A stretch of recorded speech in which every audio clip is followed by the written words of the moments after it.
even though I have a background in math, I graduated college as an electrical engineer. I spent 30 years as a math teacher. When I came on the board, one of the toughest things for me to do was to learn and understand the financial report. I don't know how the rest of you as board members have dealt with learning and understanding financial reports. But we have someone who knows financial reports pretty well and is pretty good at explaining it. Steve Beer, who is our pro bono accountant, auditor, everything else, and a regular featured speaker at CCC, is going to help us better understand our financial reports. Thank you. Thank you, Ed. Thank you, everybody. So I wanted to give you some benchmarks, just to give you an idea of what's in the industry. On the reserve fund, generally $2,000 per unit is a minimum reserve fund, and $100,000 in small entities. $5,000 is generally considered $10,000.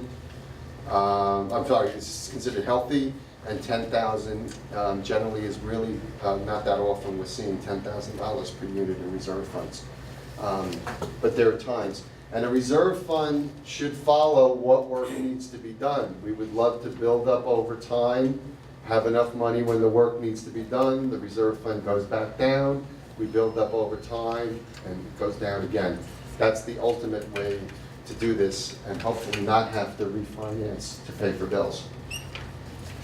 Debt per unit is another gauge we have in the industry, the amount of the mortgage. So for Manhattan properties, it's $40,000 to $50,000 a unit.